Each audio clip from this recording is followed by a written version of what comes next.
Buonasera, buonasera a tutti. Come annunciato sta per cominciare il Q&A. Io sono Mauro Gervasini, uno dei selezionatori del festival. Ci sarà naturalmente una traduzione.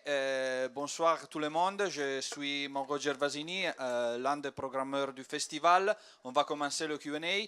Je poserai les questions en italien, mais bien évidemment, il y aura une traduzione e vado a invitare i nostri ospiti. Comincio dalla produttrice Caroline Bonmarchand. Bonsoir, bienvenue. Bonsoir, vous pouvez vous installer. Uno degli interpreti, Thomas Chimeka.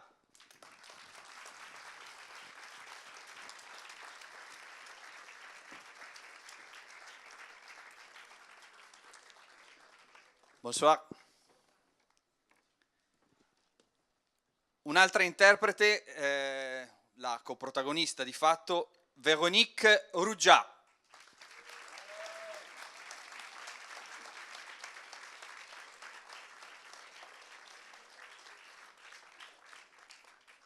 Bonsoir, bienvenue, buonasera. Voglio invitare il regista Sébastien Marinier. Ah, è qua. Bonsoir, bienvenue. Bonsoir. E come si suol dire, last but not least, Laurent Lafitte della Comédie Française.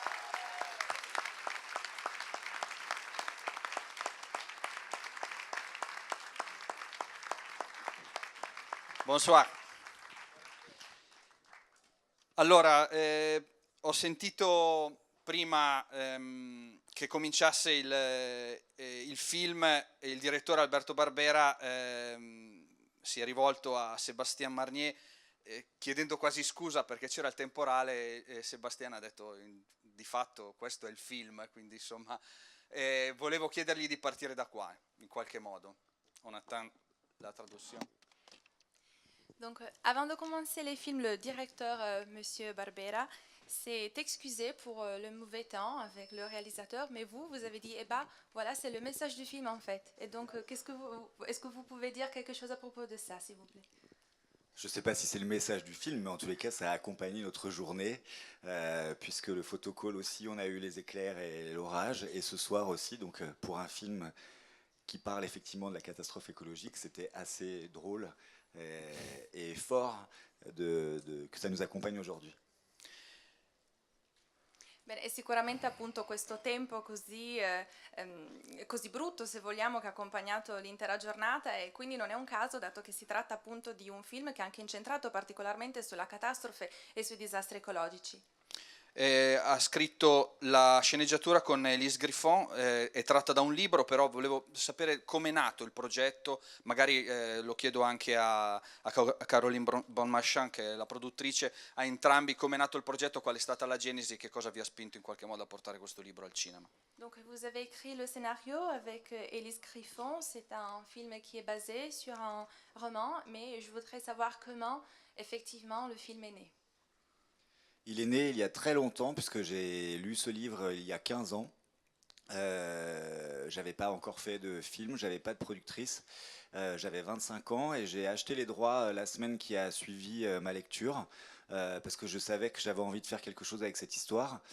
J'ai à l'époque pas réussi à financer le film, mais c'est une histoire que j'ai jamais oubliée. Et après le premier film qu'on avait fait avec Caroline Bonmarchand, je lui ai parlé de ce projet qui m'avait pas quitté. Et du coup, on s'est lancé sur ce nouveau projet. Et moi, j'ai pas eu envie, 15 ans après, de relire le livre parce qu'il était suffisamment fort dans ma tête de juste garder, voilà, comme ça, les réminiscences, les empreintes, et en le réadaptant aussi, puisque c'est un livre qui parle de l'école et des peurs adolescentes, et de le réadapter à notre époque. Allora, è un'idea che è nata molto tempo fa, in quanto 15 anni fa ho letto per la prima volta il libro. Io non avevo mai realizzato film E a quel punto della mia vita avevo solo 25 anni, ma ho deciso di comprarne subito i diritti perché sentivo in me forte il desiderio di volerne fare un film e tuttavia non avevo la disponibilità economica per finanziare questo progetto. E tuttavia un'idea che non mi ha mai lasciato e così mi ci sono ributtato a capofitto, ho deciso appunto di realizzare questo film e 15 anni dopo ho anche riletto il libro, ho deciso appunto di riadattarlo alla nostra epoca, dato che si tratta di un libro che si concentra soprattutto sulle angosce, sulle paure degli adolescenti, sulla scuola. Et io appunto ho voluto riadattarlo alle tematiche moderne. Caroline, vous voulez nous dire quelque chose? Oui, pour compléter un peu ce que disait Sébastien, en fait, ça faisait écho aussi pour moi à un livre dont j'avais voulu prendre les droits, qui est le massacre de Pangbourne de Ballard, et qui traite aussi d'un sujet qui est assez proche. Et puis, c'est vrai qu'on avait envie d'adapter donc cette histoire aujourd'hui à une époque où, après les attentats en France, une époque où pour les adultes, ça devient de plus en plus compliqué de protéger les nouvelles générations. Donc on trouvait ça intéressant de raconter cette histoire aujourd'hui dans le contexte actuel. Sì, giusto per aggiungere, per completare quanto è stato già detto, è anche un po' un eco di un altro libro che avevo letto io per prima in prima persona e che trattava appunto di un argomento simile, di nuovo il desiderio di adattare questa storia ad oggi, quindi viviamo adesso nell'epoca del post-attentati in cui diventa sempre più difficile per gli adulti proteggere i propri ragazzi e gli adolescenti. Una domanda che si riallaccia a questo tema della contemporaneità, visto anche dall'esterno sembra che la Francia abbia sempre avuto una sensibilità notevole rispetto alle tematiche ecologiste, forse maggiore rispetto a quanto la possiamo aver avuta o la possiamo avere noi.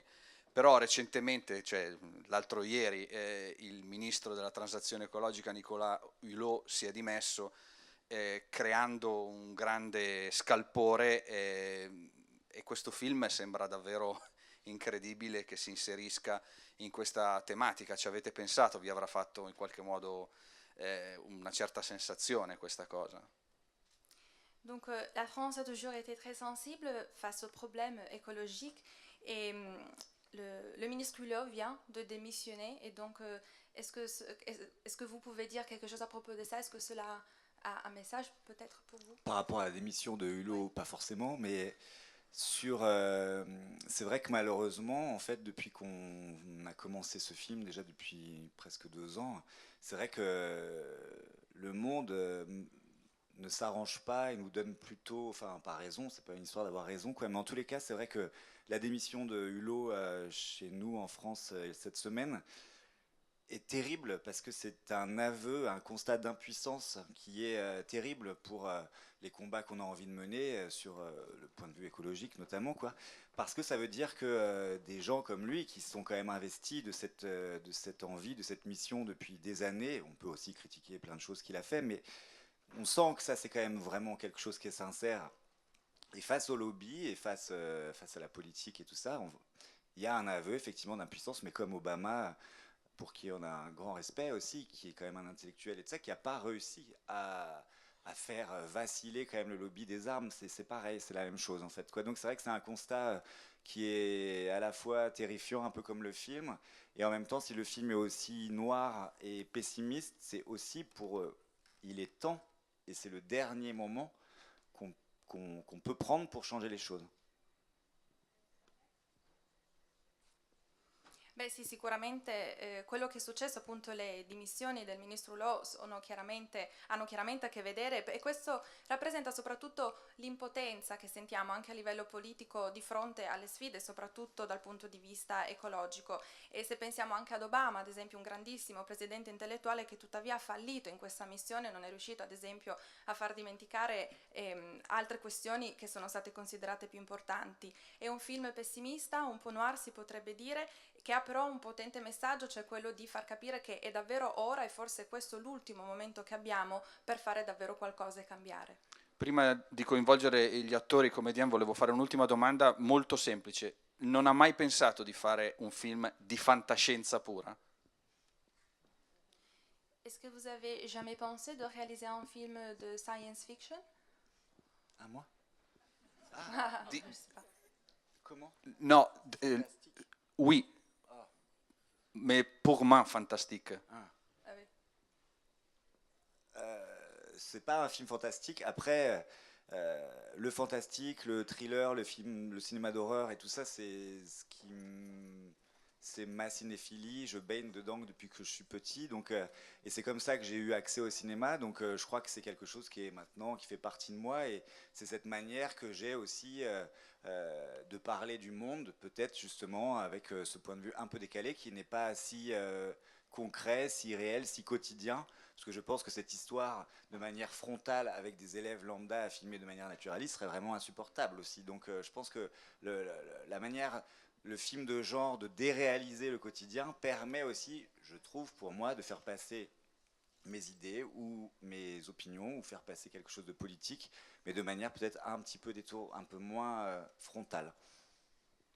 Beh, i miei generi sono effettivamente il thriller, l'horror, appunto, questo un po' è stato il mio ingresso nel mondo del cinema, è quello che è davvero parte di me ed è anche il modo che ho io di parlare del mondo e di quello che avviene. È una storia che abbiamo visto raccontata in maniera estremamente realistica e tuttavia secondo me a volte togliere un po' di realtà è forse il mio modo per far passare effettivamente il messaggio, il mio modo di raccontare la cosa, le storie. Merci, adesso volevo coinvolgere gli attori, cominciando da Véronique Ruggia. Qual è stato il lavoro sul personaggio e sul scenario, sulla sceneggiatura che avete fatto?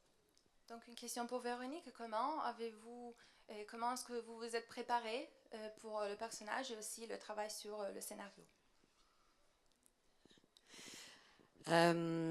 Alors sur ce personnage d'abord j'ai lu ça avec grand intérêt et puis je trouvais l'histoire très prenante. J'ai fait une association avec un personnage au théâtre de Molière qui s'appelle Bélise, dans Les Femmes Savantes, que j'avais joué au théâtre, et qui est aussi une femme qui croit que tout le monde est amoureux d'elle, etc. Et je trouvais ça... voilà, j'avais fait cette petite association et je harcelais Laurent régulièrement pour m'habituer à mon personnage. Et puis j'ai aussi travaillé avec les adolescents du film, parce que je suis aussi la coach des adolescents. Voilà, donc du coup j'ai pris le film vraiment en amont, un peu longtemps avant, ce qui m'a aussi permis de moi faire mûrir mon personnage. Ils sont des débutants Pas tous, mais certains, oui, sont des débutants, mais il y en a quand même beaucoup qui ont fait déjà des films et qui sont des futurs talents du cinéma français, je pense. Thomas, come avete lavorato voi invece Sì. Ah sì, je m'excuse, la traduzione. Mon nom est italien, mais je comprends rien. Ah ok, no, la traduzione. Allora, per quanto riguarda il mio personaggio, innanzitutto ho letto la sceneggiatura, la storia che ho trovato da subito molto interessante. Per darmi un piccolo aiuto ho fatto un'associazione con un personaggio di Molière che avevo interpretato a teatro, una donna che crede che tutti siano innamorati di lei, quindi questo è stato un piccolo aiuto. Ho poi anche lavorato con gli adolescenti, con gli attori quindi del film, mi sono preparata molto tempo prima, quindi in anticipo proprio per favorire e per aiutare il mio personaggio a maturare al meglio. Alcuni di questi giovani attori, alcuni sono principianti, altri invece avevano già recitato, sono dei veri talenti, avranno sicuramente un futuro. Thomas, volevo appunto chiedere qual è stato il lavoro sul set con il copione. Et donc Thomas, comment est-ce que vous avez travaillé, comment est-ce que vous vous êtes préparé face au scénario par exemple? Écoutez, moi je connaissais Sébastien à travers son premier long métrage. Il connaissait aussi mon travail c'est ça, hein, à travers le théâtre. Et j'avais très envie de travailler dans cette ambiance très angoissante, très onirique, et ce côté qu'il a déjà dans son premier film de thriller. Et ça m'intéressait beaucoup de me plonger, même à travers que quelques scènes, mais voilà, de travailler avec lui et de découvrir son univers. Ça ne répond pas vraiment à la question, je ne sais pas comment vraiment je me suis préparé, mais je sentais, comme il n'y a pas que les ados qui pressentent des choses, je sentais que c'était un très bon directeur d'acteur à travers son premier film. J'avais très envie de travailler avec lui, voilà, donc il m'a guidé beaucoup. Il n'y a pas eu vraiment de préparation, c'était sur le moment. Dunque, conoscevo già Sébastien grazie al suo primo lungometraggio e lui a sua volta mi conosceva per il mio lavoro a teatro. Io avevo molta voglia di lavorare con lui e di sperimentare queste ambientazioni così angoscianti e queste sue atmosfere così noir. E quindi anche se con poche scene effettivamente avevo voglia di buttarmi in questo suo universo, sentivo e sapevo che si trattava di un ottimo regista, non mi sono veramente preparato, è avvenuto tutto lì sul set, ma lui è stato davvero molto bravo a dirigermi e a guidarmi. Monsieur Lafitte, il protagonista del film, si crea un'inquietudine palpabile tra il suo personaggio e i ragazzi, i 6 adolescenti. Questo secondo me è un aspetto fondamentale del film e volevo sapere com'è andata con loro, il tipo di approccio che lei ha avuto a lavorare, a interpretare questo personaggio così complesso con di fronte degli antagonisti così giovani.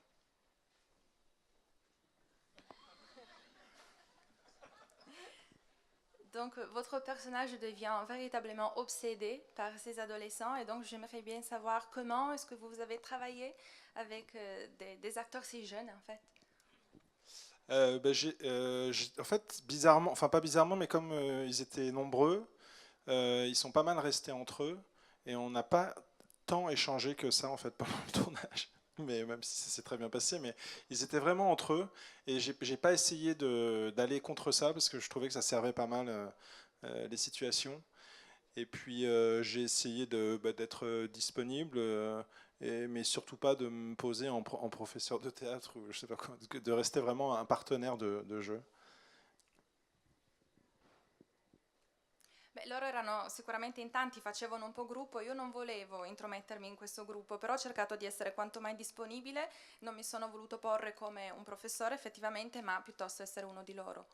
E invece il rapporto con il regista, che tipo di lavoro è stato fatto nella preparazione del personaggio, se ad esempio tutta la parte era scritta oppure alcune cose sono nate lavorando sul set, improvvisando diciamo.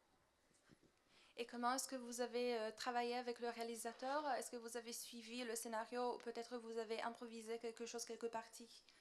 Non, il n'y avait pas beaucoup de... On n'a pas vraiment travaillé sur l'improvisation. Il peut y avoir des petites propositions après d'une prise à l'autre, mais on ne peut pas vraiment parler d'improvisation.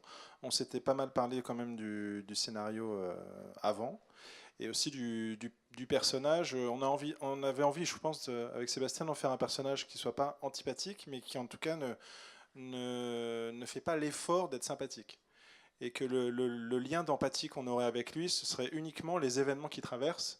Et qu'en s'imaginant à sa place, on se dise mais mince, moi aussi, je serais un peu angoissé par ces enfants, par cette menace sourde. Et que ce serait, les événements le point d'empathie avec lui.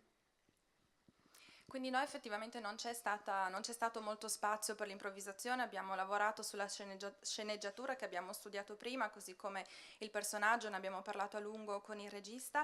Abbiamo cercato non volevamo rendere il mio personaggio antipatico, ma non volevamo neanche che provasse oltremodo ad essere simpatico. Volevamo quindi creare un punto di empatia che è descritta appunto da quello che vive e quindi l'angoscia, volevamo che appunto il pubblico si potesse immedesimare nell'angoscia e nell'ansia che vive proprio a causa di quello che gli succede nel film. Merci beaucoup, se avete qualche domanda voi questo è il momento giusto per farlo. C'è qualche intervento? Non siate timidi perché vi siete fermati intanto e quindi immagino che il film vi abbia colpito e coinvolto. Non ci sono domande, allora salutiamo i nostri ospiti. Ah sì, c'è una domanda. Ah. Qui in prima fila. It's a question about Lady Gaga. Je m'excuse. Ma è solo da genitore e anche un po' da educatore sapere qual è poi il messaggio finale che vogliamo dare a questo film, insomma, di questo rapporto tra adulti e giovani, come prenderli o come non prenderli. Lei è anche un insegnante? No, ho una moglie insegnante. Donc ma femme est une professeure et nous sommes des parents et donc je voudrais savoir quel est le message final qu'on peut tirer de ce film et donc quel est peut-être le rapport entre parents et adolescents ou bien adultes et adolescents. Vous avez fait des enfants, c'est trop tard. Non, le message final, c'est un petit peu ce que je disais tout à l'heure. C'est vrai que c'est quand même aussi, même si ça s'inscrit pour moi dans un discours et dans un questionnement politique, c'est quand même aussi une fable. Donc c'est quelque chose qui, effectivement, propose cette deuxième fin, pas comme quelque chose de prophétique des enfants, puisque c'est pas ça le message, mais c'est quand même ce que je disais tout à l'heure, c'est maintenant ou jamais. C'est-à-dire qu'effectivement, le film est pessimiste, ça c'est vrai, c'est pas une grosse comédie, mais c'est pessimiste, mais parce que la vision que j'ai du monde aujourd'hui, elle est comme ça. Donc après, on peut ne pas être d'accord, on peut en discuter, mais c'est maintenant ou jamais. C'est-à-dire que nous, ce qui s'est passé en fait en France, on n'a pas eu Fukushima, on n'a pas eu Tchernobyl. Nous, on a eu des attentats, on a eu d'autres choses qui ont terrassé le pays, ce qui n'a rien à voir, hein, mais sur les peurs des enfants aujourd'hui. Et en fait, ce qui me frappe toujours, pendant Fukushima, pendant les attentats de Paris, pendant toutes les masses tueries des États-Unis, en fait, on sait que ça arrive, on sait que c'est là, mais en fait, on le dit, maintenant on arrive quand même à le formuler, mais on ne fait pas. Et à chaque fois, et notamment après les attentats en France, c'est juste après qu'on est à nouveau tous ensemble. Et ça, c'est terrible, puisqu'il faut être ensemble maintenant. Et en fait, c'est ça qui est terrifiant et le plus triste, je trouve, comme message pour les enfants et pour les générations futures, c'est que cette unisson, cette solidarité, en fait, elle arrive après la catastrophe, alors que c'est maintenant qu'il faut travailler. Allora, ormai avete dei figli e quindi direi che è troppo tardi. Come dicevamo prima, si tratta sicuramente di un discorso politico, non c'è una vera e propria profezia. Come dicevo, è proprio il messaggio è questo, cioè ora o mai più. È un film pessimista che ha, se vogliamo, appunto una visione decisamente pessimista, poi potete essere d'accordo o meno. Noi non abbiamo avuto Fukushima, per dire, abbiamo avuto in Francia il problema degli attentati, e quello che però è interessante notare è che dopo tutte queste tragedie ormai ce l'aspettiamo, sappiamo che probabilmente succederanno nuovamente, ma non agiamo e ci ritroviamo poi sempre insieme dopo e non prima, e quindi la solidarietà arriva sempre dopo e troppo tardi, e quindi nuovamente il messaggio è proprio questo, ora o mai più. C'è qualche altra domanda?